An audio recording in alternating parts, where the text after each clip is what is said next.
the Shady Bunch.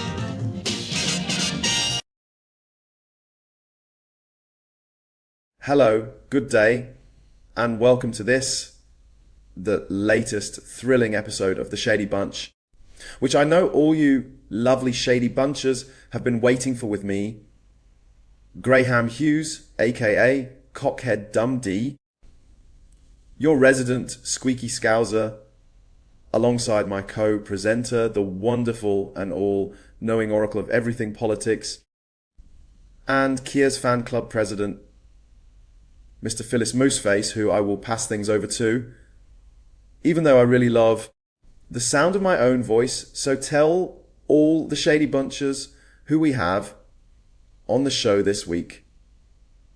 Over to you, darling. I mean, Phyllis. Hello, my name's Phyllis, and I like talking bollocks. Thank you for the lovely introduction from you there, Cockhead Dum-Dee, as I am rather special, perhaps even more special than the guest that we have on the show. Maybe I should do the whole show with just me, as I'm the only person anyone tunes in for.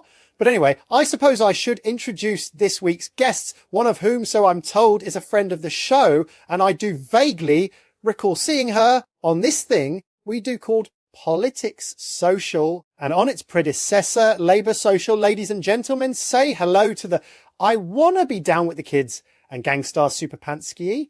We also have the full-time resident of Number 10 and its Mouser-in-Chief, one Sir Larry the Cat.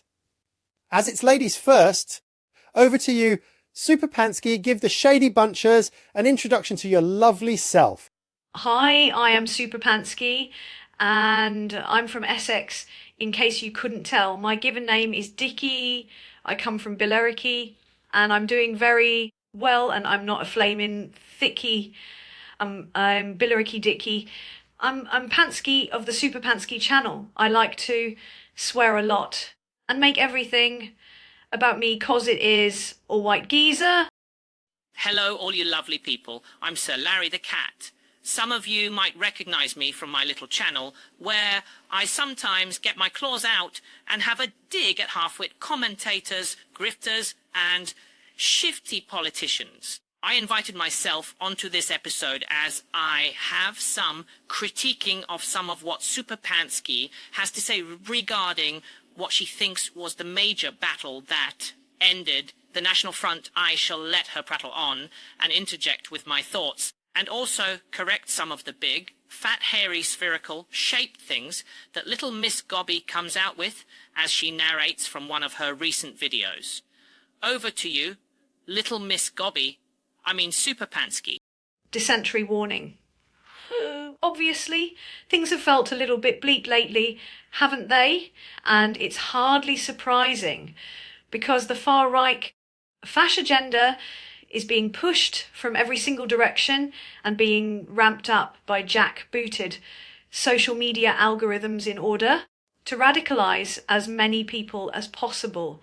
And how is that happening? Well, people like Pubert Lowe, Milkshake Farage are multi-millionaires, and they have the money to pump into bots to give the illusion of mass consensus. That was a big word for me there. Ain't I clever? Despite facets of the far right trying to pretend that the only way that you can show your working class roots is by being a rabid racist. Now, listen to how this played out and take note, because we're going to have to do this again, probably multiple times. So follow me, your fearless leader, Superpanski. So the situation in 1977 was particularly grim. The National Front was on the march, and it was gaining. At the time, it felt like it was relatively unstoppable. Does this sound familiar? Tens of thousands of voters, homes firebombed, black people attacked in the street, and left-wing activists were also attacked in the street. They were becoming emboldened, and they also had the support of the tabloids. And because they were emboldened, they did not face any real scrutiny or criticism from the mainstream media. They announced a march through the proudly multicultural area of Lewisham in South London. The people of Lewisham, well, they did not take it lying down, to put it mildly. The community turned out in force, with around 10,000 people gathering to make a stand against the far right. And there were an estimated 4,000 police there. Why? Well, they mobilised to protect the fronters, not the local community that racists were targeting. And not just that, when the fascists couldn't meet in their original location because of the well-organised anti-fush demonstrators, the scuffers police helped them get to their site via the back streets of South London. They literally assisted them. This was the first time that riot shields were used in mainland Britain, but the people of Lewisham refused to give up their streets. Black, white, Asian and anti-fash all turned out together. They united to throw bricks and bottles at the police and the National Front. How did the police react? By attacking counter-protesters indiscriminately. At one point, the anti-fash managed to break through the police line that was protecting the fronters. This split the march and brought the anti-fash and the fronters face to face, but many of the fronters legged it instead of fighting. The anti-fash used their knowledge of the area to regroup. Eyewitness Susie Harding said there was a bit of fighting, but mostly the fash ran away. The fronters, in the end, had no choice but to have it away on their toes. And this was the first time ever that they had been deterred or disturbed when trying to march. In the following days, the fronters complained that the police hadn't protected them enough. Does this sound familiar? Usual suspects like the Daily Sieg Heil, the Daily Belly Laugh, were obviously on the side of the fronters. The Sieg Heil called the anti-fascists Red Stormtroopers. The Daily Belly Laugh complained that native-born Englishmen couldn't march through an immigrant area. Again, sound familiar. Now, Lewisham didn't just stop one march. It shattered the fronters' strength and the sense of fear that surrounded it. Lewisham, by turning out as a community, showed that they could be outsmarted and outnumbered. The unstoppable momentum was gone, recruitment completely stalled, and support died.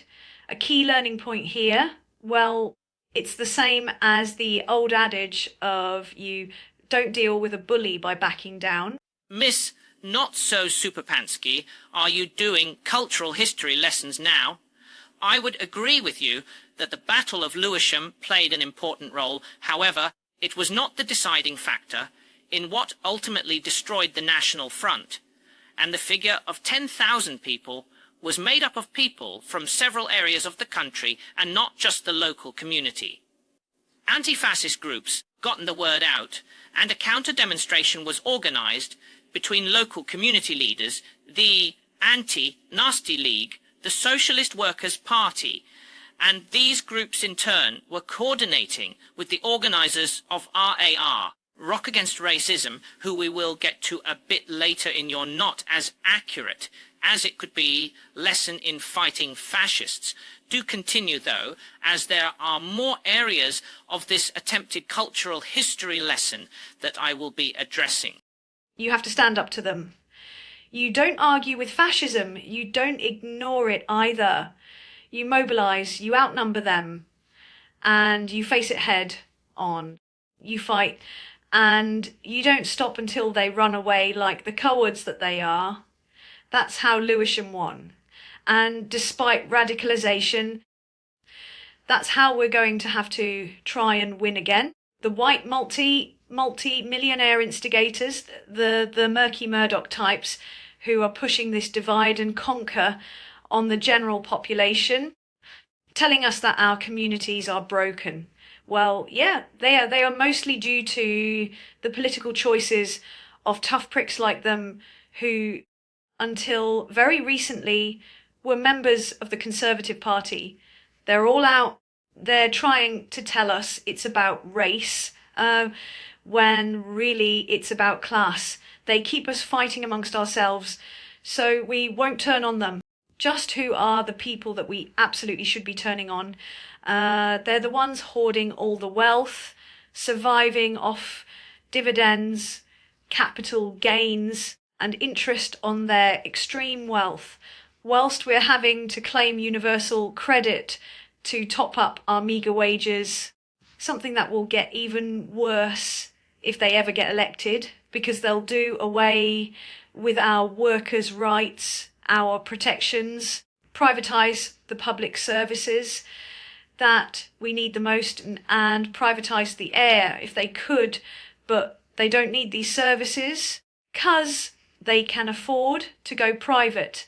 Lewisham showed us what happens when we tell them to go get fecked. That's why it is a proud moment in working class history, multicultural working class history in it. Because this was a time when the police still routinely beat the crap out of black people and called them the N-word.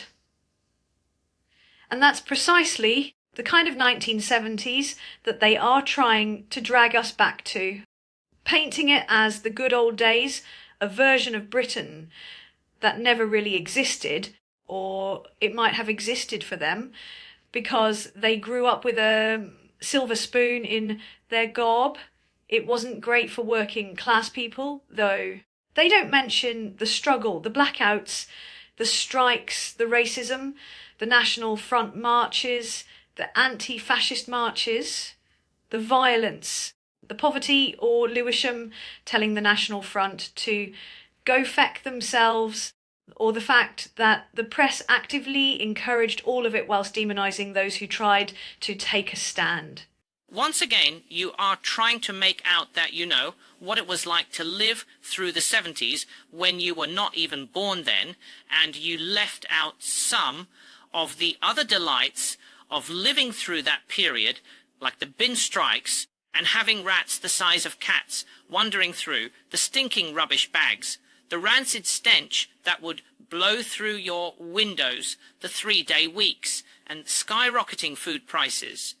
You witter on about how grim things were. You have never experienced it, or anything like it, have you?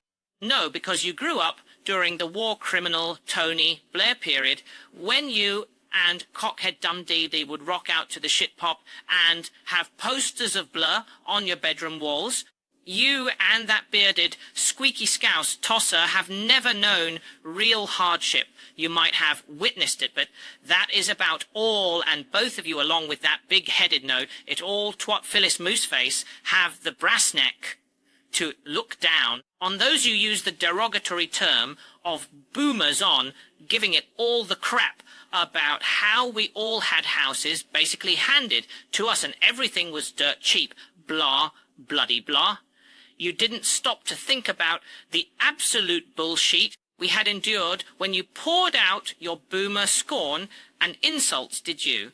But you're happy to give it the big one and use an example of boomer history. How fecking condescending of you. May the fleas of 1,000 camels infest your souls and all your arms grow shorter. Carry on. Let's hear more of your arse-bending bullshittery. Back then, it was the Daily Sieg Heil headline. Nowadays, it's a conspiracy, a baseless conspiracy shared on Facebook or a meme, which people who are too vulnerable to realise that their bullshiters readily absorb as being fact because they're time poor, because of lack of information, inequality, and because they're fecking broke. These so-called patriots rely on foreign-led disinformation campaigns, bot farms, trolling farms, because they can afford to pour millions into it because their pockets are deep. The people they're targeting don't have the same luxury. Rich propagandists know their audience and they have so much contempt for them. The people who are buying their bullshit don't stop to think, oh, I wonder why these multi-millionaires might want to, I don't know, succeed to a position of power where they're only making 90 grand a year as an MP, because the position of MP gives them something that money can't buy. And that's essentially impunity to do whatever they want, because our system, our constitution, isn't prepared for scoundrels. It's a system that's based on honour. And what do you do when it's infiltrated by far-right bar stewards with no honour? You watch all hell break loose for them. This is about social protection and status, which will lead to deregulation, privatisation, and making their donors nice and happy. The reason that people are donating extortionate sums to reform is so that they will get a return on investment. What's the return on investment? Tax breaks. The Murdochs, the Rovers, the Barclays, the continued ability of billionaires who take all their money offshore and don't even live in Britain to radicalise the living sheet out of us. The moral of this story, be more Lewisham. How do we defeat the far right? You turn up. Be prepared to get arrested or take a slap or two, because the alternative is a million times worse. And if you believe the bullshit they're selling you, you're essentially no more advanced than a medieval serf. Find a better way to deal with your daddy issues. That's my advice. Till next time, feck the fash and ain't I hard. So we should all turn up and expect to maybe be arrested or get a slap or two, should we? Is that right? Like you and that ginger scouse knobhead and wannabe Crocodile Dundee did when the Wish.com version of riots were happening, so called Farage riots. Both of you made out like it was the end of the world, and any rioting was miles away from both of you. Never saw you joining the local communities. In fact, neither of you even joined any local communities to help them clean up, did you? So I will take no advice on fighting anyone from either of you when it comes to, as you put it, fighting the fash when both of you shat yourselves and hid under your duvets. Now let me correct your misconception of what actually finished off the National Front. Yes, the Battle of Lewisham wounded the front, but they licked their wounds and were starting a comeback looking even more powerful than they once were, recruiting from football grounds and amassing a large amount of toon heads. These smooth brainers should not be classed as skinheads, barely even look the same. Crappy, failed wannabe punk bands like Screwdriver were putting on gigs, and their sub-zero IQ followers were given a spanking most of the time before they managed to even get to the gig. There seemed to be a growing appetite for this rubbish, though, and RAR, along with other anti-fascist organisations like the Anti-Nasty League, and the Socialist Workers' Party, hatched a plot to put the final nail in the coffin of the front. And that was to put on a massive music festival, and without any social media or even mobile phones, over 100,000 people from all over the UK turned up in Victoria Park, East London Sunday, April 30th, 1978, that is fighting the fash right there and is what effectively killed off the National Front. They showed up, but ran away very quickly and continued to do so with every RAR event that was held after this, the front, then just faded away, unable to compete with the sheer numbers. Have a nice day. I'm off to leave. Presents in your beloved Starmer's shoes. And stop denying that you both love him, as you both campaigned for him on a little channel that was called Labour Social. So stop it with the guff about. You were campaigning for tactical voting. The channel wasn't called Tactical Social, was it? Anyway, smell you all later. I'm off like a dirty shirt. Goodbye, Sir Larry. That was very rude, and so naughty of you, Larry, to tell the truth about me campaigning for Labour. That is supposed to be a secret, and nobody is supposed to know that. I clapped like a demented seal in agreement when Phyllis Mooseface, who I adore, he's so hunky, said that the 4 Labour MPs that were suspended for not voting for the 2-child benefit cap deserved everything they got. But now, because he says he doesn't agree with the recent suspensions of 3 MPs for not supporting cuts to PIP, I am now cursing at Labour and disowning them. Well, that is the end of this week's fantastic episode of the Shady Bunch. A very big Shady Bunch. Goodbye from me, Cockhead Dundee. And it's over to you, Super Pansky. Thanks for coming on the show. Thank you for inviting me on to the Shady Bunch. We've had some great times together, Cockhead Dundee. Boy, did we party like hell and get pissed out of our skulls. After Labour won. That's a Larry creature. Was so rude. How dare he correct me? He needs to learn that everything is always about me and always my own personal crisis. I want everyone to think I'm a hard Essex girl in it. I'm not an armchair activist apologising for the things I've never done. I will be out there leading the charge to the nearest toilet should any fascists need fighting. That being said, I wish all the Shady Bunches the best. I know they will want to have me back on because what is the golden rule? That's right, it's all about me. Super Pansky, over to you, Phyllis Mooseface.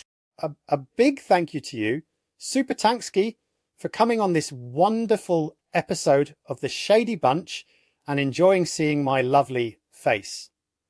As for that, Sir Larry remind me again why we had him on my fantastic show. I mean, the Shady Bunch. How dare he point out our hypocrisies when it comes to the suspension of MPs and how we are all trying to claim that we never supported or campaigned for Labour, even though we were all on a channel called Labour Social. Although I have been claiming that Labour are crap recently, I will always have a massive boner for that wonderful curry and a beer care. How I wish he was my daddy. Sod off, Mr. Shifty McGrifty. Care is all mine. Well, all you lovely Shady Bunches, the pleasure has been all yours in seeing and hearing me, the always right and very conceited Phyllis Mooseface. If you are lucky, I might grace you with my presence again soon. A very big Shady Bunch goodbye for now.